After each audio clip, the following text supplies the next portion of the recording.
मंगलम भगवान वीरो मंगलम गौतमो गणे मंगलम कुंद कुंदाद्यो जैन धर्मोस्तु मंगलम सर्वमंगल मंगल्यम सर्वकल्याणकारकम प्रधानम सर्वधर्मानां जैनम जयतु शास्त्रम।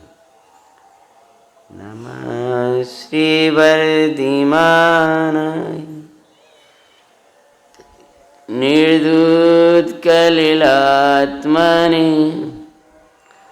सलोकानां त्रैलोकानां यद्विद्यादर्पणाति श्रीमत्परं गम्भीरं स्यादिवाद्यामोगिलाञ्छिनं जिया त्रिलोकीनाथस्य शासिनं जिन्सायि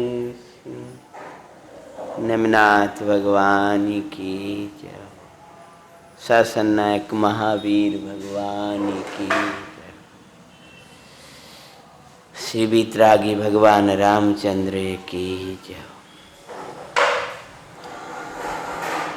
सामने की लाइट जला दो अगर कीड़े नहीं आ रहे थे।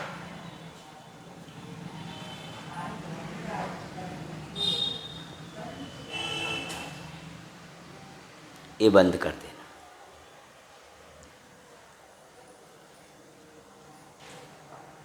वैराग्य के लिए कोई बंधन नहीं होता।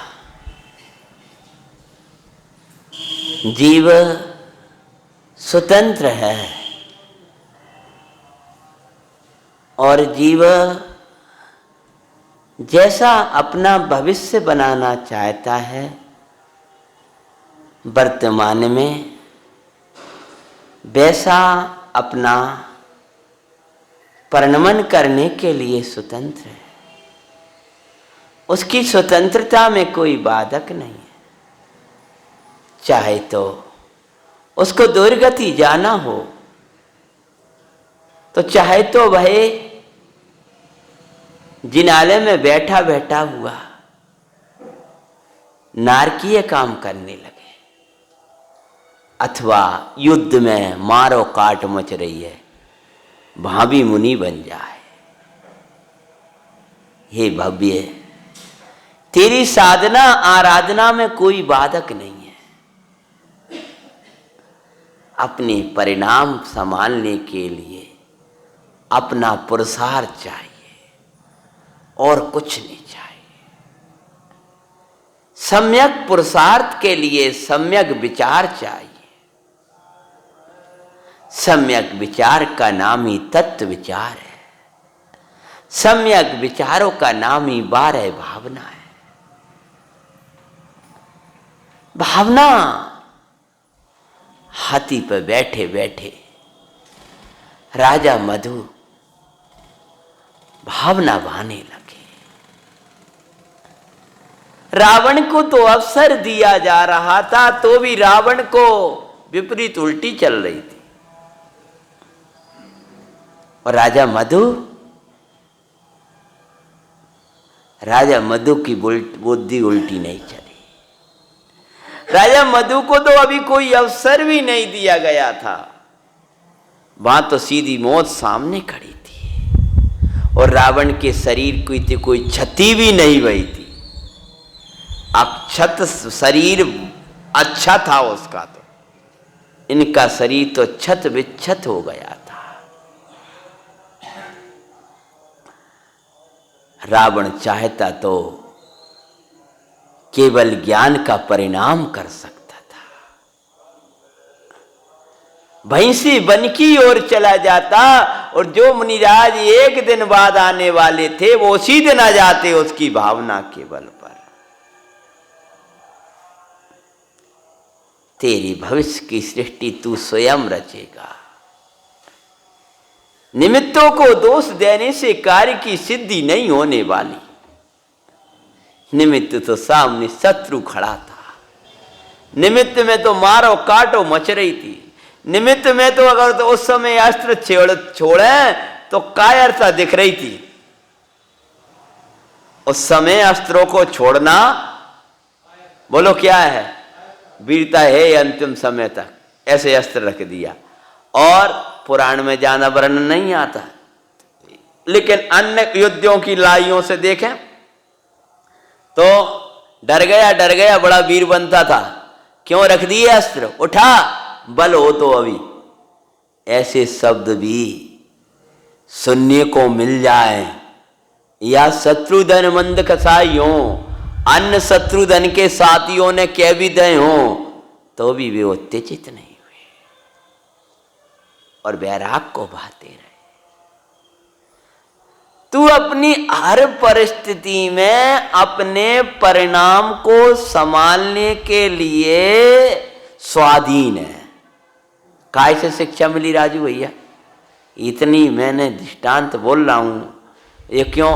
हर परिस्थिति में अपने परिणाम संभालने के लिए स्वाधीन है। राधा मधु के वैराग्य से सीख लो। परिस्थिति नहीं, मनस्थिति बदलो। परिस्थितियां बदलना तुम्हारे अधीन नहीं है, मनस्थिति को बदल लो। अरे एक कायर कहें, चाहे दीन कहें, चाहे दास कहें, चाहे कुछ कहें, मेरे नाथ तो मुझे भगवान कहते हैं। मेरे परमात्मा तो मुझे अजर अमर दिखा रहे हैं। तनी छत वे छत हुआ था, चेतन को नहीं लख पाए। चेतन तो अक्षय आनंद में अंतर्मुख हो करवाए। जब वाया भगवान आत्मा, युद्ध व्योमी वैराग्य हुआ। कैसी स्थिति माई अरे वो, आराधन का भाव जगा। दोष नहीं देना पर को तुम, अपने निज परिणाम लखो। जो कुछ दोष है अपना देखो, श्री गुरु ने यही कहो। ये मत देखना इनका दोष था, ये मत देखना रणभूमि थी, ये मत देखना ऐसी स्थिति, ये मत कहना क्या करें। हर समय पर हर परिस्थिति में तत्व विचार करने के लिए, वैराग की सृष्टि रचने के लिए, वैराग्य परिणाम बनाने के लिए राजू भैया अपन स्वतंत्र है। सामने वाला जो करे ते करे, हमें उससे मतलब नहीं। हम अपनी सम्यक दर्शन से लेकर केवल ज्ञान तक की सृष्टि रचने में समर्थ हैं। वीर शक्ति कह रही है, वीर शक्ति का ही परिणमन था। अंदर से तत्व को भाया, वैराग्य स्फुटित हुआ। रणभूमि में भी मुनि के परिणाम आ गए अंतर में। ये सब सम्यक्त का बल है। सम्यक्त तेरे परिणाम समाधि में सहायक होगा। इसलिए हे बब्बू, बोधि समाधि की तुझे भावना है तो तू सम्यक्त का पुरुषार्थ कर। सम्यक्त ही बोधि है और सम्यक्त सहित ही समाधि है। क्या हुआ? क्षमा याचना करिए शत्रुधन ने, कल की कथा थी, और उनको तो पहले ही क्षमा थी। और अंत समय में देखो कोई शल्य भी, अपन निशल्य हो जाओ, निशल्यता के निमित्त स्वयं मिल जाएंगे। अपन स्वयं निशल्य हो जाओ, शत्रु के प्रति शल्य मत रखो। आपका पुण्य और आपकी पवित्रता बढ़ेगी कि शत्रु आपके सामने आके हाथ जोड़कर खड़ा हो जाएगा। आप उसको भगवान देखो, आप द्रव्य दृष्टि से देखो। जब ये प्रसंग बना तब क्या होता है, आगे का प्रकरण को अपन पुराण से वांचना शुरू करते हैं।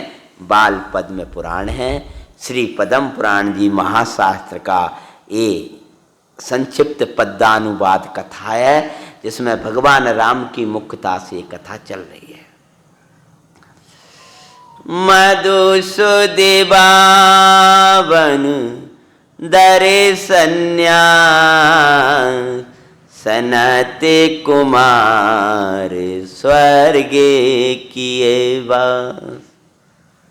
बहुत बड़ा वैभव मिल गया। तू पवित्र परिणाम रख, तू धन के लिए परिणाम मत बिगाड़, तू अपने परिणाम को संभाल। विशुद्ध परिणाम, उसमें जो शुभ भाव होगा उससे धन वैभव उससे चौगुना मिलेगा।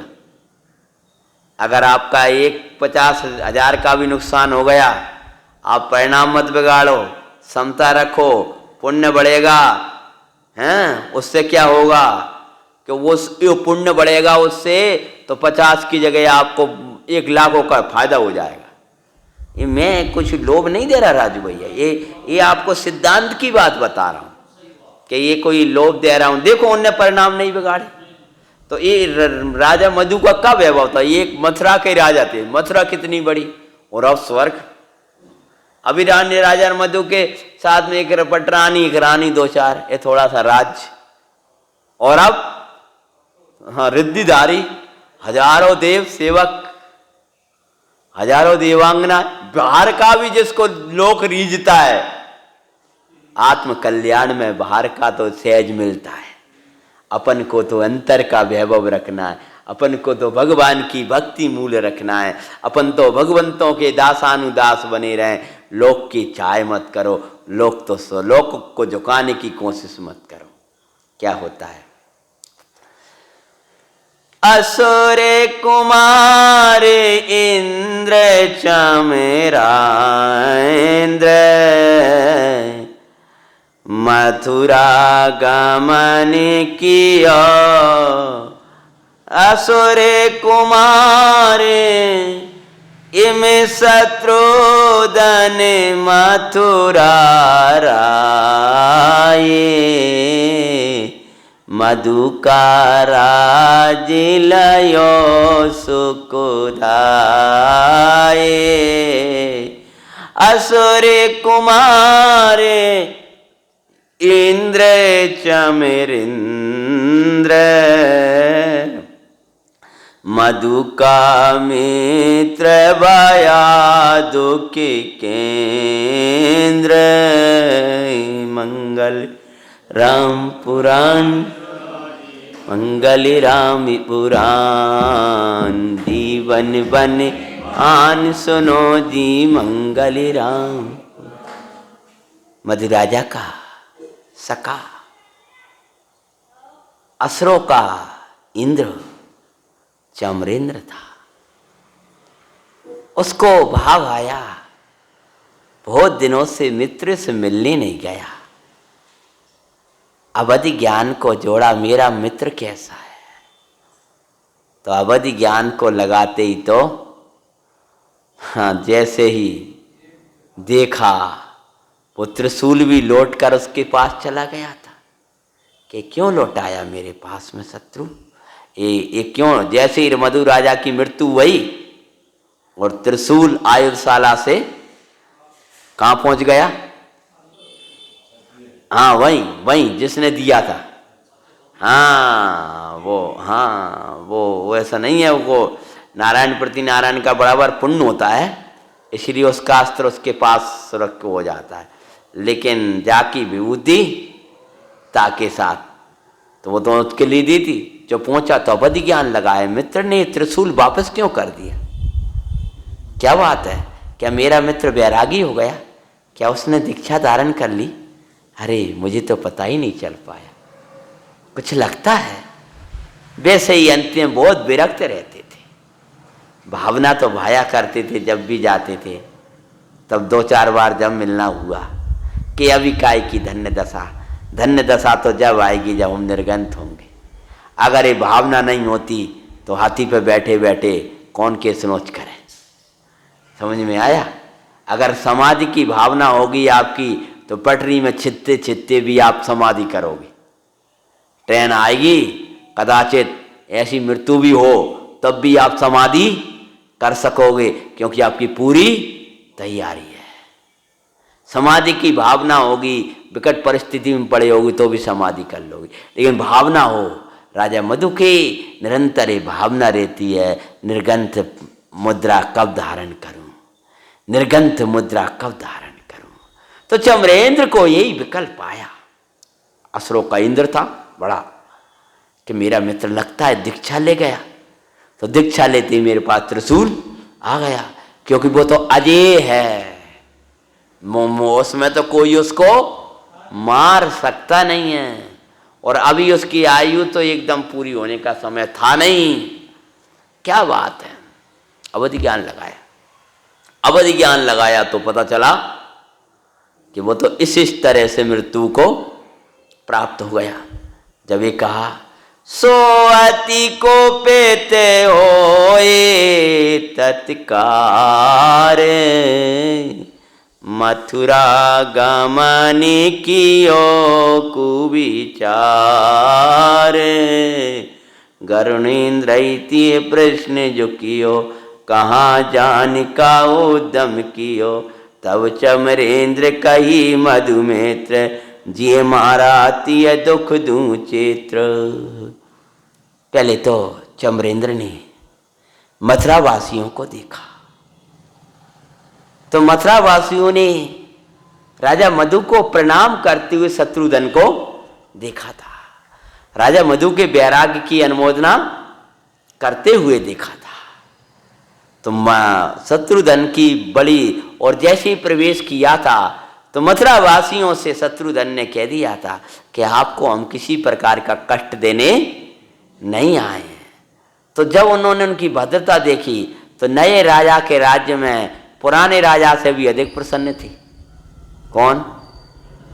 जितनी प्रजा थी। तो जाकर के देखा कि प्रजा में खेद है कि प्रसन्नता है, तो सब खुशियां मना रहे। उसको आई गुस्सा, क्या कि नगर का राजा खत्म हो गया, शत्रु का राज्य आ गया और ये सब खुशियां मना रहे।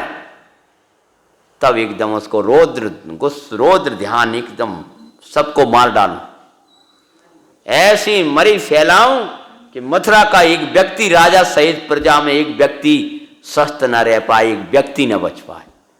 कुपित हुआ। तब उनका मित्र था, उसका नाम था, उसके साथ में जो वो दैत्यों का इंद्र था, तो उसने मधु राजा से पूछा कि भाई क्या कर रहे हो, कहाँ जाना चाह रहे हो? कि अब मैं जाता हूँ, मैं मरी फैलाता हूँ। कहाँ? मथुरा में जाकर। जो तब चमरेंद्र तस जब दैतेंद्र बात ये गुनी, कहा विसल्या शक्ति ना सुनी। क्या बोले? क्या तुमने विसल्या की शक्ति नहीं सुनी? तुम इधर मरी फैलाओगे और उधर विसल्या के जल से सब मरी दूर हो जाएगी। अब जल की क्या जरूरत है, तो भाभी हैं तो आकर के बैठ जाएंगी और सब मरी खत्म हो जाएगी। जिस दिन विसल्या आ जाएगी तो तुम्हारा तो सब यत्न बेकार चला जाएगा।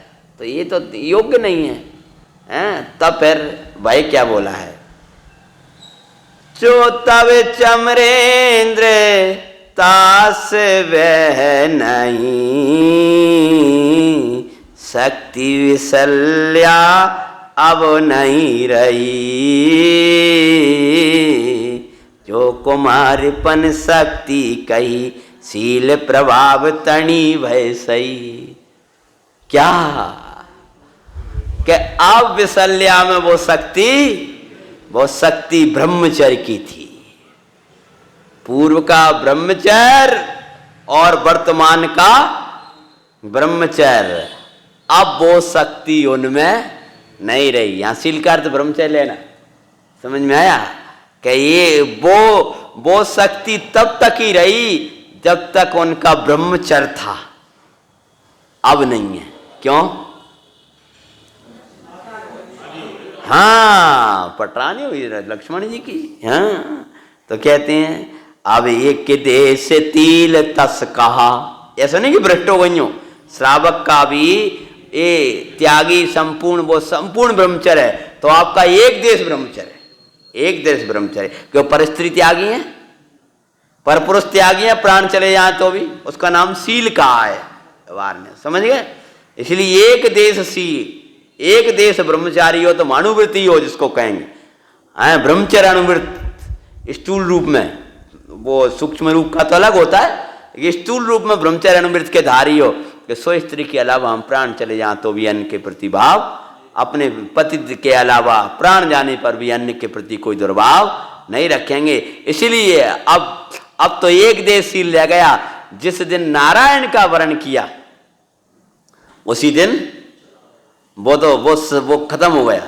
जानते हो, अगर विशल्या की जो शक्ति थी कदाचित योग होता और वैराग्य धारण कर लेती हैं तो क्या होता राजू भाई? और बढ़ती। समझ में आया? जैसे मुनराजों का वो सुनते हैं, जहां का कदम रखें जहां आवाज आए सो वहां, ऐसी अचिंत शक्ति उसकी ओर बढ़ती। तो समझना, जो हमारी पुण्य की शक्ति है, जो पवित्रता की शक्ति है, वह ब्रह्मचर्य हिंसा आदि से बढ़ती। और जहां ब्रह्मचर्य खत्म होने लगा, आपका संयम खत्म होने लगा, आपका प्रभाव, आपकी शक्ति कम हो जाएगी। मतलब जो कुछ है आपके जीवन में विशुद्धता है, वो अहिंसा की है, सत्य की है, शील की है। आप कई बार कहने लगते हो वाणी में अब वो रस नहीं रहा हैं, कई विद्वानों को आप सुनते हो, और बाद में वे प्रपंचों में हिंसा का विवेक नहीं, आराधना आराधना का कुछ वो नहीं, जीव मर रहे हैं, कार्यक्रम हो रहे हैं। फिर बाद में आप सुनते हो जो शुरू में रस था, हाँ, कई विद्वानों का लोग हमको बताते, हमें नाम बताने की जरूरत नहीं है, जो जब शुरू में रस था साहब ऐसा वो लगता था, अब तो ये प्रपंच में पड़ गए तो वो रस ही, वाणी का भी रस अब चला गया, अब तो शब्द रह गए पहले के, अब वो रस चला गया। क्यों रस चला गया? जिस दिन जीवन से अहिंसा चली जाएगी, जिस जीवन से क्षमादि भाव चले जाएंगे, जिस जीवन से धर्म भावना चली जाएंगी, उस जीवन का रस चला जाएगा। राजू भाई, ये शब्दों का रस नहीं है, ये जीवन में संयम का रस होता है। हाँ, सिद्धांत है ये जिसके जीवन में संयम होगा उसकी वाणी में उसकी पवित्रता का रसीला होगा। हरे का प्रभाव होता है, ब्रह्मचर्य का प्रभाव कोई अचिंत होता है। हाँ, इसलिए क्या कहा? मध्यमासी मधुन मैं तूने अग खास, ताके सेवन ते गुण नास। मध्यमास का अर्थ यहाँ अवक्ष भक्षण समझना, मध्यमास का अर्थ सीधा मध्यमास मत लगाना। मध्यमास तो जैनी खाए, सेवन ही ना करे, पर मध्यमास के जिनमें दोष लगते हैं उन वस्तुओं का सेवन, मैथुन आदि भ्रमण, इन सब से क्या होता है? ताके सेवन ते गुण नाश। क्या होता जाता है? गुणों का नाश होता जाता है। इमे चमरेंद्र कही इम गणनेन्द्रो कई चमरेंद्र, पहुँचा तवई मथुरा केंद्र, देखा निप्र मरने का शोक, को जन नहीं करते बिलोक।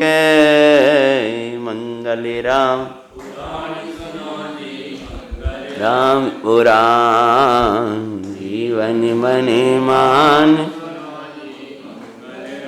पहले तो क्या भाव से आया था कि जिसने मेरे मित्र को मारा है मैं उसको दंड दूंगा, लेकिन जब देखा कि पूरी प्रजा ही ऐसी है, प्रसन्न खुशियां मना रही, एक भी घर ऐसा नहीं है जो मधु राजा के लिए रो रहा हो। जब एक नहीं है तो सभी दंड के भागी हैं। विशल्या को तो उसे वो रहा ही नहीं और तैयार हो गया, क्या करने लगा?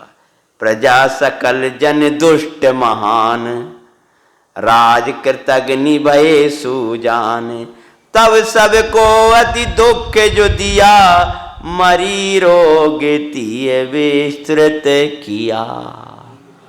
क्या फैला दिया? दिया जी, मरी रोग फैल गया।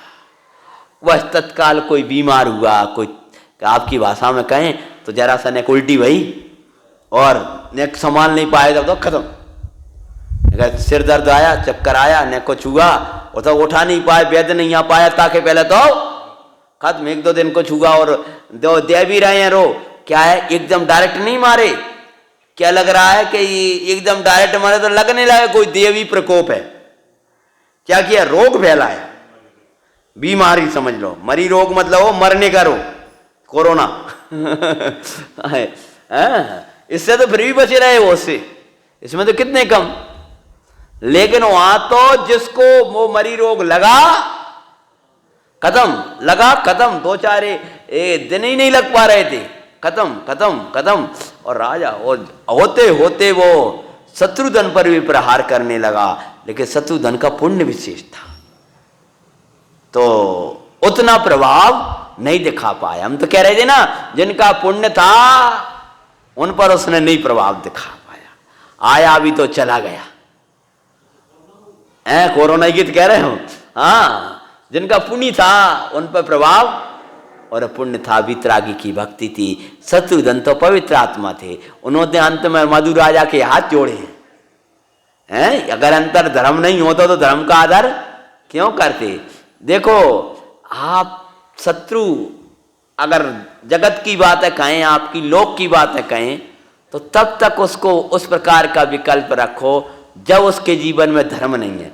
कोई धर्म की कार्य हो तो एकदम खड़े हो जाओ। कुछ समझ में आया?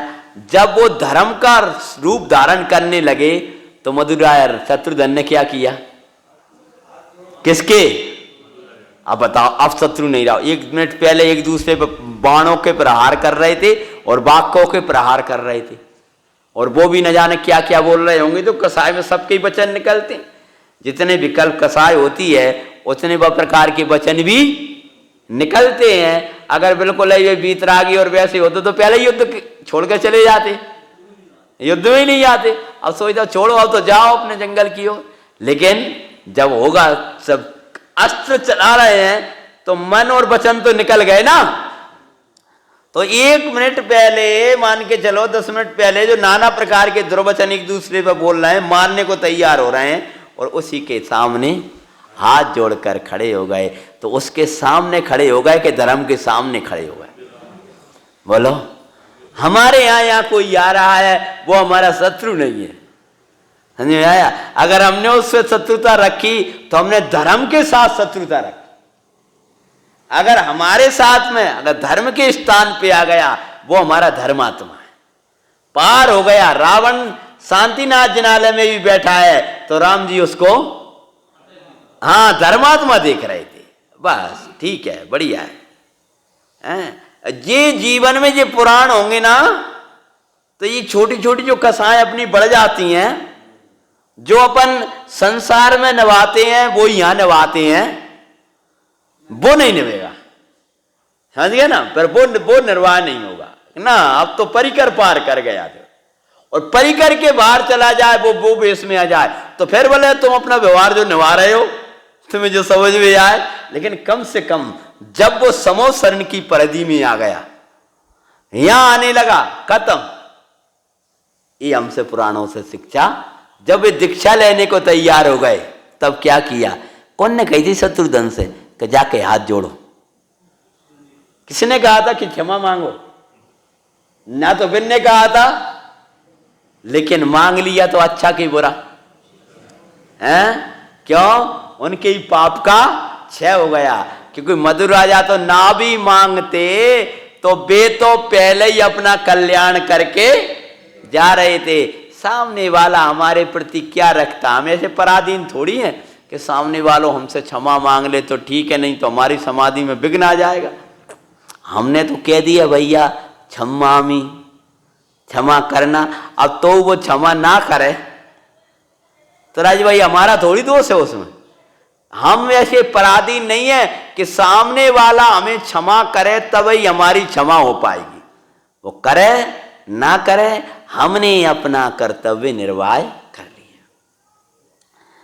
तो शत्रुघ्न का पुण्य था, अहंकार होता तो नहीं पड़ता। वे मधु राजा के उस वेश को देख करके भी नमस्कार ना करते, उस वेश की भी अनुमोदना ना करते, तो पाप बढ़ जाता, मरी में चले जाते, फिर पाप बढ़ जाता, फिर इतना पाप बढ़ जाता कि तुम्हें सामने मुनि वेश दिखाने देने, मुनि जैसा वेश धारण करने जा रहा, वैराग्य धारण, तब भी शत्रुता निभा रहे तुम उससे, तो पुण्य छीन हो जाता उनका। तो फिर वो अटैक कर देता। कौन? हाँ, मरी रोग तो अटैक करता। जब अंदर में मरी ही नहीं थी, जब अंदर में कसाई ही नहीं थी, तो वो क्या करता? हाँ, तो इधर जब ये स्थिति सुनी तब क्या होता है, तब सबको अति दुख जो दिया, मई रोग तैं विस्तृत किया, तिलक शत्रुघ्न चल दिया, अवधिपुरी पहुंचा दुख हिया, विजय लक्ष्मी ले आया वीर, राम लखन हर्षित चित धीर। शत्रुघ्न ने सब प्रयास किए, मरी रोग जब खत्म नहीं हो रहा, इधर राम जी के दूत भी आ गए थे बैराग समाचार सुन करके, कि भैया ने तुमको एक बार कहाँ बुलाए? अवधिपुरी, कहाँ? अयोध्या बुलाए।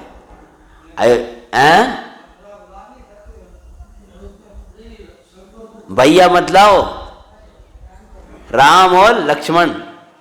अब तुम्हारी विजयी हुई है, गुप्तचरों के द्वारा सब पता चल जाता, जैसे फोनों के पता चलता है, पहले कौन पता चलते थे? गुप्तचर, दूत आदि जाकर के खुशियां बता दी कि मथुरा के राजा हो गए। वे बड़ी खुशी मनाई और फिर कहा कि एक बार हमसे मिलने के लिए इधर आ जाएं।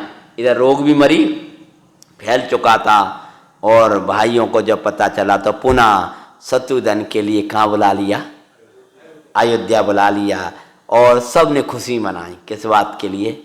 विजय लक्ष्मी ले आया वीर, राम लखन हर्षित चित धीर। राम लक्ष्मण जी बहुत प्रसन्न हुए हैं कि भाई विजय लक्ष्मी को लेकर अयोध्या में, अयोध्या में खुशियां मनी हैं, राजा मथुरा की राजा की जयकार लगाए हैं। और इधर क्या होता है, अब इधर मरी रोग जब वो भगवान के सामने जाके भक्ति करने लगे, शत्रुघ्न का मन नहीं लग रहा था। सब तो खुशियां मना रहे थे, लेकिन उनका मन नहीं लग रहा था कि मेरे राज्य में सबको कष्ट है, मैं कैसे प्रसन्न रहूं भैया। और भगवंतों की भक्ति करी। उसी समय एक अवतार आ गया। ताई समय श्रुत केवली मुनि, संख्या सात कई जिन दुनी, नवगमनादिक बहुरिद, तिनके तन में बई जो सिद्धि। आकाश गमन, आकाश में विहार करने वाले सप्त ऋषि। कौन? कभी सप्त ऋषि का भाई साहब को, अशोक जी को छोड़कर। हाँ ना मुझे मालूम है। कभी किसी ने सप्त ऋषि का नाम सुना? जय कुमार भाई साहब, रोजाना अर्घ चढ़ाते हो। मानवादि चारण रे दीदारक, मुनिन की पूजा करूं, ता करे तके अरे सकल आनंद विस्तरु। सप्त ऋषि भगवान। पिछली साल कथा सुनाई थी मैंने, कोरोना के काल में, यहाँ नहीं, वो यूट्यूब पे गई थी वो। तो अरे वो नहीं, यहाँ तो 7 ऋषि मुनि भगवान, उनकी कहा चारण रिद्धिधारी मुनिराज, चारण रिद्धिधारी, जिनको आप सुबह अर्घ्य चढ़ाते हो। बोलो भाई साहब, कौन कौन सी?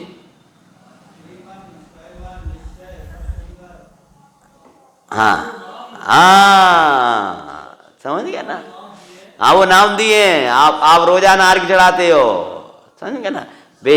और ये मैंने विशेष रूप से जब आपका ये फैला था तब मैंने ही कहा था कि भाई इनको तो विशेष पूजा भी किया करो और अर्घ आदि करो, रिद्धिधारी मुनियों की पूजा करो, हैं, उनको बुलाओ, ये आओ और वो आएंगे तुम्हारे रोग जाएंगे, ऐसा विशेषता है। 64 रिद्धि विधान करो, ये सब आगम का विधि है। मैं कोई लोभ बोध कहता हूँ ऐसा नहीं, निमित्त नैमित्तिक संबंध है। वे मथुरा आए, वे तो मथुरा के नगर में आए थे, अब तुम कहाँ बुलाते हो? शिवपुरी में नहीं बुलाते हो? कहाँ बुलाते? अवतर अवतर अवतर कहाँ बुलाते हो?